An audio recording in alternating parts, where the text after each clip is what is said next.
Well, hello, my beautiful family, and welcome to this part 13 of a many parts journey that we have titled The Journey.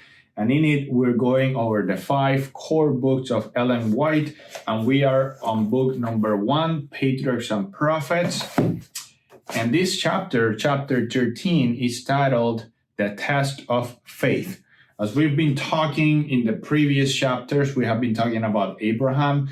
God had called Abraham, that was a man of faith, out of his land, out of his people, because he was determined to make out of him a nation of people faithful to God. And God had entered into a covenant with Abraham, saying that he was going to have a son, and out of that son, he was going to have descendants that cannot be counted like the stars in the sky.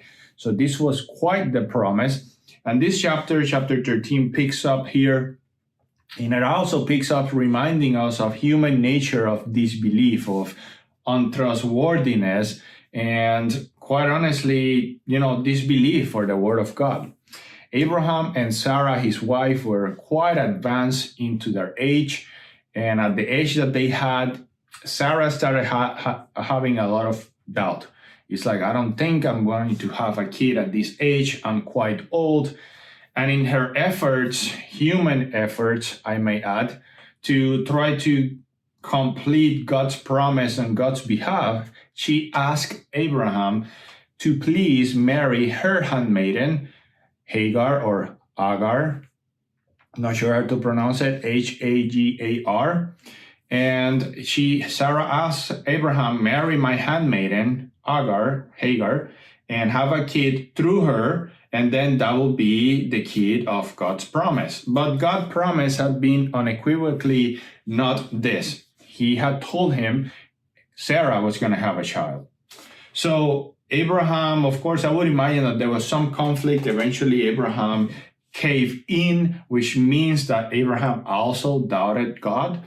He marries the handmaiden, he meets her intimately, and she has a child.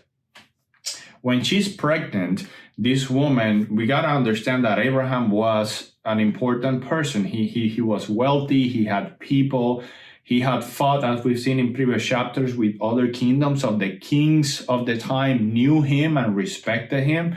So he was a respected person to be with. So now the handmaiden felt like all of Abraham's stuff was now her stuff, and she was having a child and Sarah wasn't. So she felt superior to Sarah.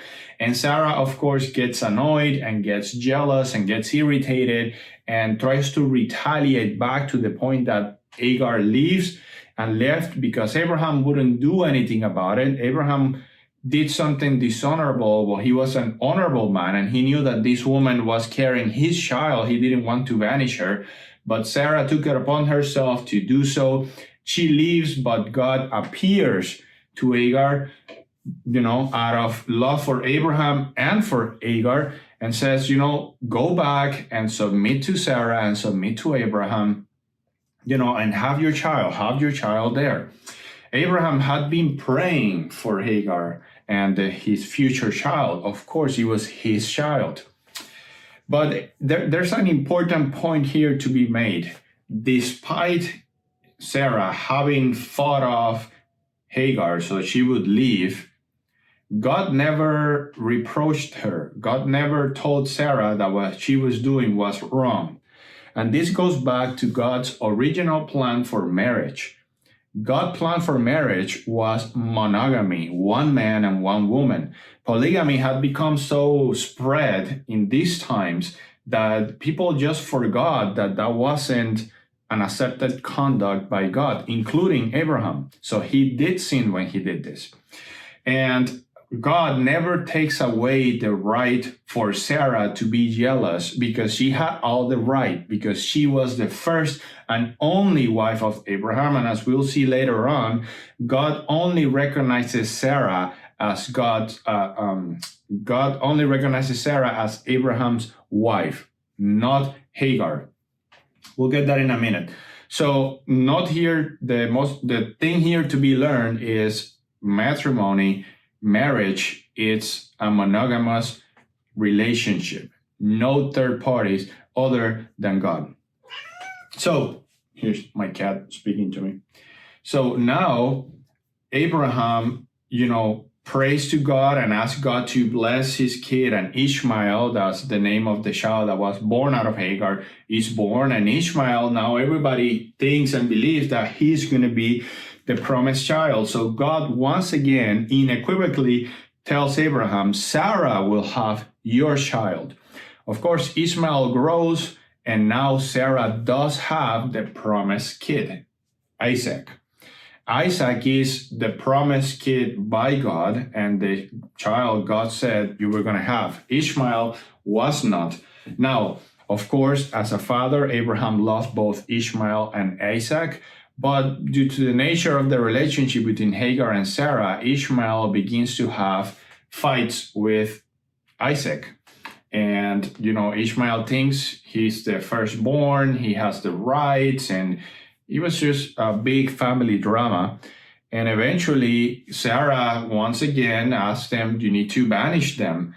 And God, this time, Abraham prays to God, and God tells him to please do so, but that he will also make out of Ishmael a big nation. So with a lot of pain in his heart, Abraham has to banish Ishmael and Hagar. And this is consequence number one of him having had that sin. Actually, consequence number two. The first one was a lot of family fights and drama. I would imagine he endured between Sarah and Hagar. And now he has to banish his own son for not having trust God that he was going to have a child with Sarah. So Isaac, the promised child, is born. And now is where the chapter's title kicks in, the test of faith. If we remember back, Abraham doubted God when he entered Egypt by lying that Sarah was not his wife, but was his sister.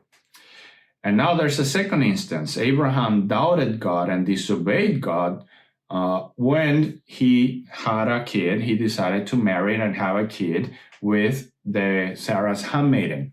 So this is his second fault. And in order for God to start a lineage of people that respect and honor God, it needs to start with a person that respects, honors, and trusts God. And that person was Abraham. So God has to put Abraham's character to the test. And now that Isaac is finally born, the heir of the promise, God tells Abraham, I need you to do something for me.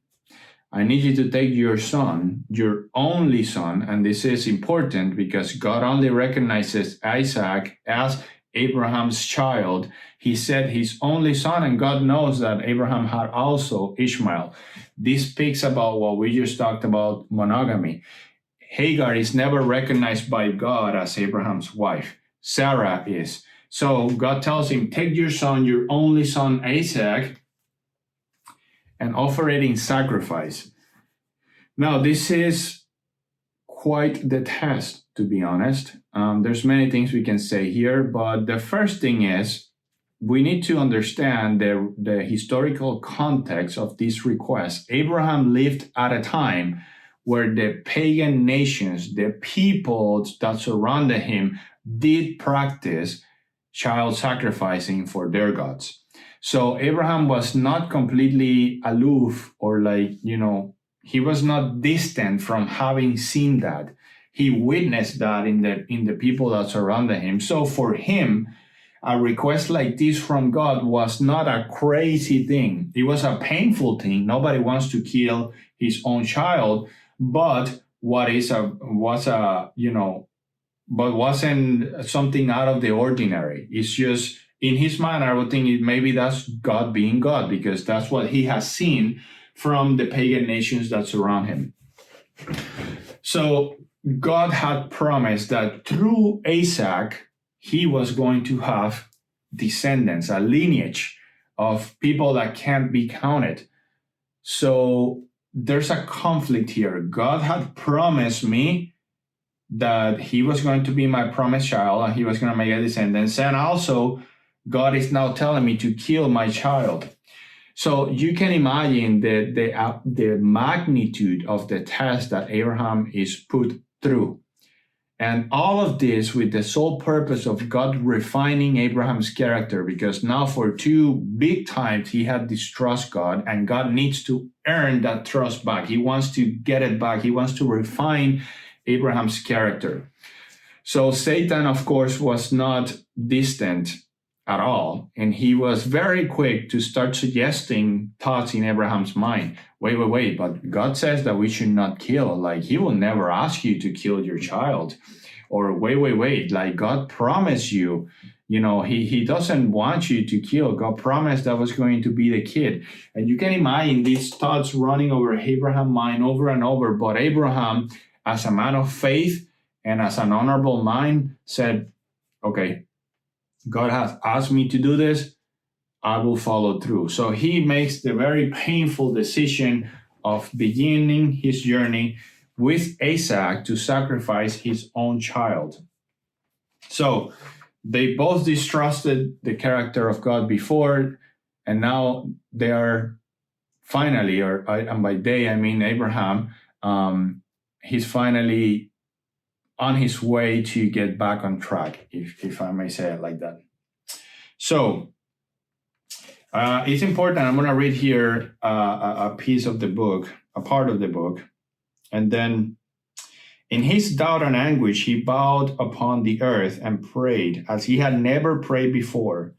So for some confirmation of the command, if he must perform this terrible duty. So he's asking God, are you sure? Are you sure this is what you want me to do? He remembered the angels sent to reveal him to God's purpose to destroy Sodom, and who bore him the promise of this same son Isaac. And he went to the place where he had several times met the heavenly messengers, hoping to meet them again and receive some further direction, but none came to his relief. So after God had told him, go do it, God remained silent.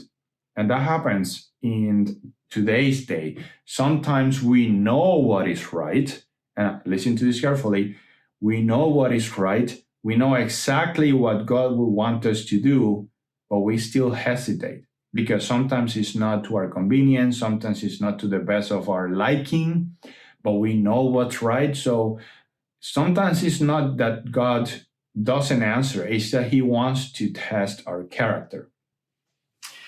And he stayed quiet. So Abraham decided, I'm going to obey God this time. He packs up his stuff, he takes Isaac with him. And side by side, the father and the son journeyed in silence. The patriarch, pondering his heavy secret, had no heart for words. And then later keeps saying, Satan was near to whisper doubts and unbelief, but Abraham resisted his suggestions. Now, they get to the base of the mountain where Abraham is going to sacrifice his child. And at the base of the mountain, something happened. And Isaac tells Abraham, my father, look, the fire and the wood are here, but where is the lamb for a burnt offering? And now Abraham, without knowing, unknowingly says one of the most beautiful verses in the entire Bible. My son, he said, God will provide for himself the lamb for a burnt offering. So Abraham did not know it at this time that God was going to provide the lamb. And just as he prophesies there, this points straight to Jesus, where Jesus was provided for our behalf so that we don't die the death that we deserve, but have the life that he deserved. Beautiful text. So Abraham was prophesying without knowing it. But of course, now you can put yourself in Abraham's shoes when your child is asking you, hey, where is the sacrificial animal? And you know exactly who it is, and that is him, and you just don't want to say it. So it must have been a horrible test of faith to not say anything. So they get to the place, they build the altar, and now it was time to burn the sacrifice and kill the animal and sacrifice it. And at this point, Abraham tells Isaac what God's command was. And now you need to put yourself in Isaac's shoes. Isaac is a kid, okay? You understand this. Isaac is a child, and as a child, your parent is telling you he's going to kill you. Isaac was much, much younger than Abraham was. He could have fled the scene, and Abraham was never going to be able to catch up. He could have run, he could have fought his father off, but look at the type of education that this kid has, that he doesn't run away. He said, if that is God's will, then that's what we'll do. And Isaac willingly submits himself into his dad's arm and let him tie him up and put him over the altar. And at this point, God has not said anything. This was truly a test of faith. Abraham takes the knife out, and when he's about to, slay his own child, now God appears. An angel holds his hand and say, no. That's not me. And this is a complete and reverse twist, 180-degree turn into what Abraham has seen. Remember, we said that Abraham had witnessed other nations in the area sacrificing their child to their God. So Abraham was not very distant from this tradition. So maybe this God is just like those gods. Maybe this God is just as cruel. No. He's not. This God is just testing and refining your character. This God, the only God, is not like that. That's not how he operates. So don't sacrifice your child. And then the most important, or the second most important scene, there's a lamb nearby in the area caught up in some thorns. And that's what they sacrifice. Again, God provided the sacrifice. Again, there's just so much going on in this chapter and so many lessons.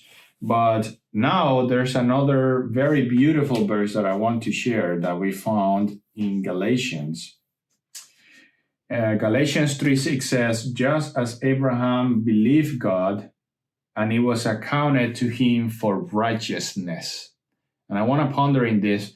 Abraham believed God. He trusted God. He was faithful to God. He moved based on God's mode of operandum, and it was accounted to him for righteousness. That verse right there, that is the gospel, my friend. And here it is. Let me summarize the gospel for you. There is nothing, absolutely nothing you can do to earn God's love and favor, because you already have it. As simple as that. It is up to you to accept it or not. Abraham accepted, and it was accounted to him for righteousness. How many times do we go in life thinking about what do I need to do to be safe? Am I doing it right or wrong, left or right? Your salvation is already paid for. All you need to do is to accept it. That's the gospel right there. That God provided the lamb to the slaughter. God provided Jesus. He provided himself, because they're, three in one. He provided himself in lieu of us, so that you and I can have the right and the access to eternal life with him. So Abraham passed the ultimate faith test. And of course, the rest of the story, which we'll dig into, we sort of know it. God kept his promise. And just as he kept the promise to Abraham, he will keep his promises to you. All you need to do is believe in God, and it will be added to you as righteousness. Thank you for joining this beautiful chapter. I totally invite you to please read this chapter, if none other. Obviously, I want you to read the whole book, but read this chapter, let it sink in, see the beauty of God in it, and I'll see you on chapter 14.